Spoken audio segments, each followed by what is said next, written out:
अस्सलाम वालेकुम मेरे समझदार पाकिस्तानियों। मेरा नाम रेहान तारिक है और आप मेरा यूट्यूब चैनल और फेसबुक पेज देख रहे हैं। करोड़ हा दरूद आकाए दो जहां नबी मेहरबान मोहम्मद मुस्तफ़ा सल्लल्लाहु अलैहि वसल्लम पर। इस दुआ और इस उम्मीद के साथ इस व्लॉग का आगाज करते हैं कि अल्लाह रब्बुल इज्जत इस मुल्क के फैसला साजों के दिलों में समझदार पाकिस्तानियों के लिए नरमी पैदा कर दे। आज दो अदालतों से इंतहाई अच्छी खबरें पाकिस्तान तहरीक इंसाफ के लिए आई हैं और ताज्जुब की बात यह है कि दोनों खबरें मेन स्ट्रीम मीडिया से आउट कर दी गई हैं। पहली खबर का ताल्लुक बलूचिस्तान से है, जहां पर एक हल्के के ऊपर पूरे के पूरे हल्के के ऊपर इंतखाब दोबारा कराने का हुक्म chief justice of Pakistan justice Qazi Faez Isa ने सादर कर दिया है। और उसकी बुनियादी वजह फॉर्म 45 और फॉर्म 47 के अंदर तजाद है। ना सिर्फ ये कि फॉर्म 45 और 47 का तस्करा हुआ, बल्कि 48 और 49 की बात भी की गई। ये इंतहाई गैर मामूली केस था, जिसमें इलेक्शन कमीशन और आरओ से यह कहा गया है कि आप पैसे देंगे और पूरे हल्के के अंदर दोबारा इंतखाब होगा। ये इंतहाई गैर मामूली नौयत का मामला इसलिए है कि पाकिस्तान तहरीक इंसाफ का मुकदमा ये है कि फॉर्म 45 मुख्तलिफ है, 47 मुख्तलिफ है, 8 फरवरी के इलेक्शन के नताइज मुख्तलिफ है, 9 फरवरी के नताइज बिल्कुल मुख्तलिफ है।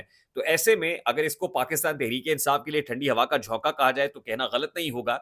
ये केस क्या था, फरीकैन कौन से थे, कौन से जजेस समाअत कर रहे थे, क्या रिमार्क सामने आए हैं और अब कब इलेक्शन इस हल्के में दोबारा होने जा रहा है, तमाम द डिटेल्स आपके सामने रखेंगे। दूसरी अच्छी खबर इस्लामाबाद हाई कोर्ट से सामने आई है, जहां पर chief justice Islamabad high court justice Aamir Farooq और जस्टिस तारिक महमूद जहांगीरी जस्टिस मियां गुल हसन औरंगजेब साइफर केस के अंदर इन पर्टिकुलर जो है वो समाअत कर रहे थे और इंतहाई अच्छे और इंतहाई खुशाइंद रिमार्क्स, क्योंकि साइफर केस में अपीलें लगी हुई हैं पाकिस्तान तहरीक इंसाफ के चेयरमैन की और वाइस चेयरमैन, साबिका चेयरमैन और साबिका वाइस चेयरमैन की अपीलें हैं और उस पर खास तौर पे आमिर फारूक साहब ने इंतहाई गैर मामूली रिमार्क्स दिए हैं। कल तक के लिए समाअत मुलतवी हुई है और जब ये समाअत कल तक के लिए मुलतवी हुई तो उस पर सलमान सफदर साहब, बैरिस्टर सलमान सफदर जो इमरान खान के वकील हैं, उन्होंने जस्टिस आमिर फारूक का शुक्रिया भी अदा किया। ये मामला भी आज के इस व्लॉग में टेकअप करेंगे। दूसरी अहम खबर यह है कि साबिक डीजीआईएसआई जनरल फैज हमीद के भाई नजफ हमीद को एंटी करप्शन ने गिरफ्तार कर लिया है। ये गिरफ्तारी वाला मामला क्या है, इसकी डिटेल्स भी आपको बताएंगे। और फिर आज ही क्योंकि सेनेट के अंदर नॉमिनेट किया जनाब मुराद सईद साहब को, और मुराद सईद को पाकिस्तान तहरीक इंसाफ की तरफ से नॉमिनेट इसलिए किया गया कि वो सेनेट के अंदर उम्मीदवार होंगे। इलेक्शन तो नहीं लड़ा उन्होंने, लेकिन आज क्योंकि नॉमिनेशन पेपर्स फाइल करने की आखिरी तारीख थी, कभी इम्कानात ये थे कि वो सामने आएंगे, रूपोशी खत्म होगी, पेशावर हाईकोर्ट पहुंचेंगे, लेकिन पेशतर इससे कि वो पेशावर हाईकोर्ट जमानत लेने के लिए पहुंचते सिविल कपड़ों के अंदर एहलकार पहले ही पहुंच गए थे। एस्टैब्लिशमेंट क्या सोच रही है, किस तरह मुराद सईद का रास्ता रोका जा रहा है, ये मामला भी आज के इसी व्लॉग का हिस्सा होगा। लेकिन उससे पहले मैं इंतहाई अदब से आपसे रिक्वेस्ट करता हूं कि अगर आपने हमारा चैनल सब्सक्राइब नहीं किया तो चैनल को सब्सक्राइब कर लें। अगर वीडियो पसंद आए तो लाइक और शेयर करना इसलिए मत भूलिएगा कि इससे हमारा मैसेज तक पहुंचता है। और अगर बेल आइकन प्रेस करेंगे तो ऐसी बहुत सारी वीडियोस बर वक्त और तवातुर से आपकी निगाह से गुजरती रहेंगी। सबसे पहले तो वो इंपॉर्टेंट केस जो सुप्रीम कोर्ट ऑफ पाकिस्तान में लगा हुआ था, मेन स्ट्रीम मीडिया से आउट है। अभी तक ये खबर उस तरह से ट्रीट नहीं हो रही जिस तरह ट्रीट होनी चाहिए, और यकीनन ये खुशाइंद खबर है, एक ब्रीदर है पाकिस्तान तहरीक इंसाफ के लिए, एक नजीर है पाकिस्तान तहरीक इंसाफ के लिए, जिसको प्रेसिडेंट्स के तौर पर सुप्रीम कोर्ट ऑफ पाकिस्तान में पेश किया जा सकता है और रिलीफ का रास्ता पाकिस्तान तहरीक इंसाफ के लिए निकल सकता है, क्योंकि यही मुकदमा है जो पीटीआई का मुकदमा भी है।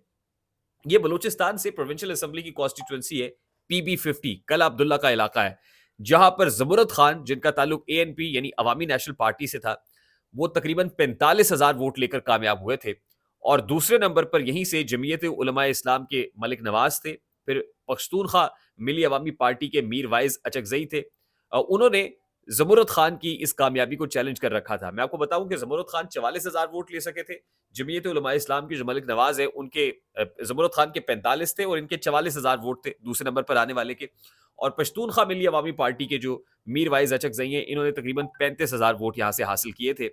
और इन दोनों ने जीतने वाले कैंडिडेट की जो कामयाबी है उसको चैलेंज किया था। पहले तो ये इलेक्शन कमीशन ऑफ पाकिस्तान में गए। इलेक्शन कमीशन ऑफ पाकिस्तान ने सिर्फ 6 पोलिंग स्टेशंस पर दोबारा पोलिंग का हुक्म दिया। जमुरत खान ने कहा कि 6 पोलिंग स्टेशंस के ऊपर भी क्यों दोबारा हुक्म दिया गया है, ये गैर कानूनी हुक्म है। वो मामला लेकर सुप्रीम कोर्ट ऑफ पाकिस्तान में चले गए। जब सुप्रीम कोर्ट ऑफ पाकिस्तान में गए तो जमुरत खान के वकील यहाँ पर वसीम सजाद साहब थे। उन्होंने कहा जी कि ये जो है ना मामला दोबारा पोलिंग का नहीं बनता है। तो जस्टिस काजी फायज ईसा की सरबराही में, क्योंकि 3 रुकनी बेंच इस केस को सुन रहा था, तो जस्टिस काजी फायज ईसा ने बड़े आम रिमार्क्स दिए कि भाई 6 पोलिंग स्टेशंस के ऊपर अगर दोबारा पोलिंग हो रही है, आप पहले जीते हैं तो दोबारा जीत जाएंगे।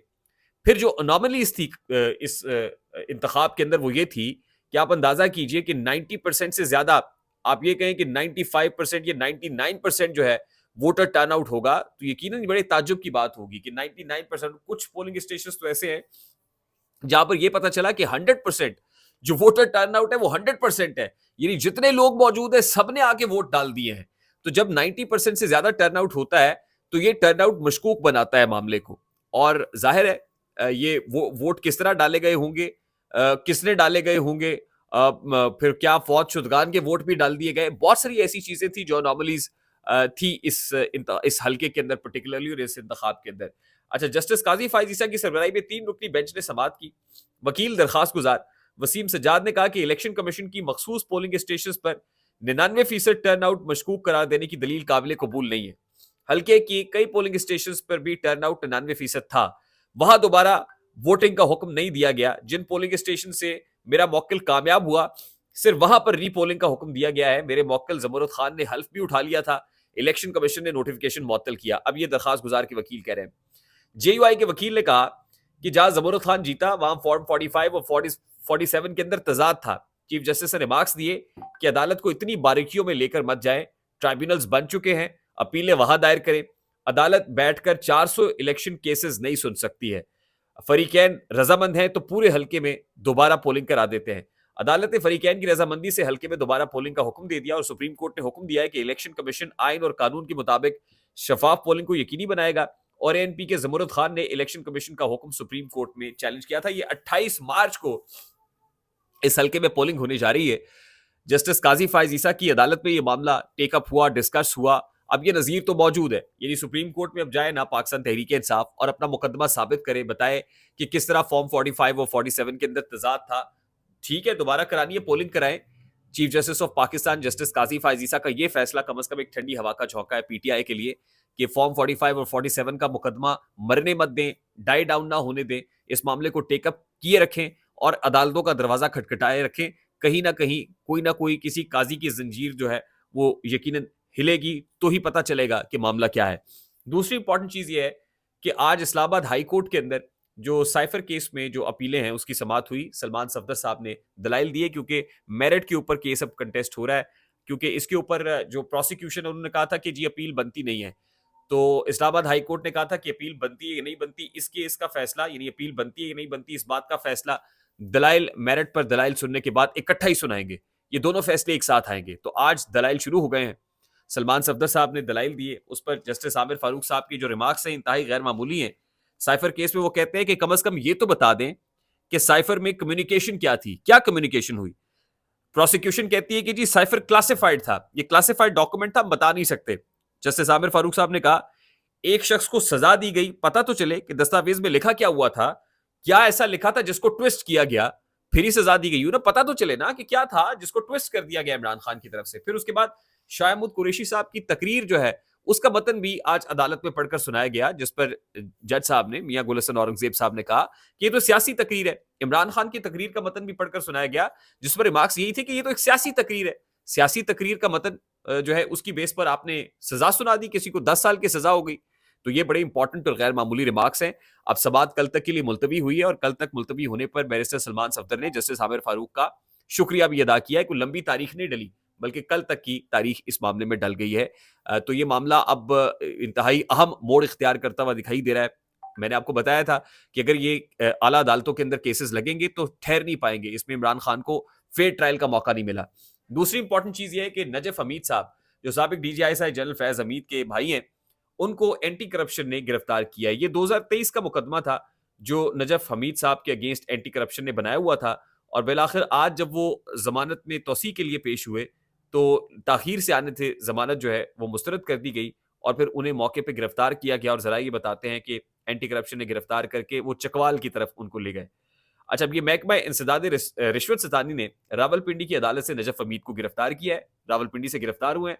महकमा इंसदाद रिश्वत सतानी को एक मुकदमे में मतलूब थे और उन्होंने जमानत कबल गिरफ्तारी करा रखी थी। नजफ हमीद के खिलाफ केस की समाअत हुई तो वो ताखीर से अदालत में पहुंचे तो अदालत ने उनकी अबूरी जमानत की दरखास्त मुस्तरद कर दी, क्योंकि ताखीर से पहुंचे हैं कि पहले तो आप इंटरम बेल के ऊपर है और फिर आप अदालत को बेवकत कर रहे हैं ताखीर से पहुंचने पे। अच्छा, नजफ हमीद साबिक डीजीआईएसआई जनरल फैज हमीद के भाई हैं, ये बड़े भाई हैं, जबकि महकमा एंटी करप्शन चकवाल में उनके खिलाफ जो मुकदमा है वो फ्रॉड का सेक्शन 468 है, 420 और 471 है, उसके तहत दर्ज है। और ये अप्रैल 2023 में ये जो है इनके खिलाफ महकमा एंटी करप्शन रावलपिंडी ने तहकीकात शुरू की थी। मैं आपको बता दूं कि अम्मार यासिर साहब जो मुस्लिम लीग काफ के टिकट के ऊपर पंजाब असम्बली में थे, मिनिस्टर मादनियात भी रहे, सूबाई वजीर मादनियात, तो उनकी जमीन को लीगलाइज करने का जो चार्ज है वो भी इनके पास इनके ऊपर है। जब इनको गिरफ्तार किया गया तो मुतजाद खबरें ऐसी आई कि जी गिरफ्तारी के बाद ये तहवील से, हिरासत से जो है एंटी करप्शन की हिरासत से फरार हो गए हैं। इस तरह की खबरें डेविएट की गई। फिर हमने एंटी करप्शन से कंफर्म किया तो एंटी करप्शन ने बताया कि इनको गिरफ्तार किया गया है और आज शायद मामला गिरफ्तारी तक पहुंचता भी ना अगर इनकी कुछ वीडियोस ना आ जाती। कुछ यूट्यूबर्स मौके पर मौजूद थे, उन्होंने वीडियोस शूट की थी, बनाई थी, तो उसके बाद लगता है कि 2 रोज का जो रिमांड है अदालत को देना पड़ गया और गिरफ्तारी भी हो गई, वरना नौबत शायद गिरफ्तारी तक भी ना पहुंचती। तीसरा इंपॉर्टेंट मैटर मुराद सईद साहब से मुताल्लिक है। सेनेट के अंदर जो है नॉमिनेशन पेपर्स जमा कराने की आखिरी तारीख थी और पाकिस्तान तहरीक इंसाफ के सेनेट के उम्मीदवार है। कभी इम्कानात ये थे और फिर मैं आपको ये बता दूं कि पाकिस्तान तहरीक इंसाफ के अंदर ही कुछ ऐसे इन्फॉर्मर बैठे हुए हैं, इनकी सफ़ों के अंदर है, जो पहले ही आगाह कर देते हैं।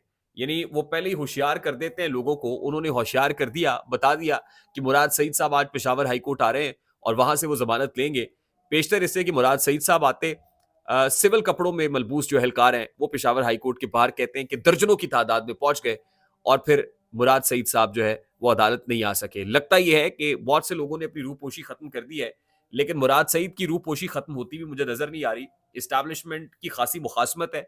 इस्टेब्लिशमेंट शायद और किसी को तो कोई ब्रीदिंग स्पेस दे दे या चलने का मौका दे दे, मुराद सईद के लिए रास्ता आसान नजर आ नहीं रहा है। अब अल्लाह ताला खैर खैरियत रखे, मामला ठीक रहे, फेयर ट्रायल का हक मिलना चाहिए। सबका ये हक है कि वो अदालतों में पेश हों, अदालतें जो फैसला करें वो आइन और कानून के मुताबिक प्रिवेल करना चाहिए। लेकिन this is the news out from the centre. मुझे रेहान तारिक को इजाजत दीजिए। चैनल पे नए हैं तो चैनल को सब्सक्राइब कर दीजिएगा। वीडियो पसंद आए तो लाइक और शेयर करना मत भूलिएगा। बेल आइकन जरूर दबाइएगा। अपना बहुत सारा ख्याल रखिएगा। अस्सलाम वालेकुम।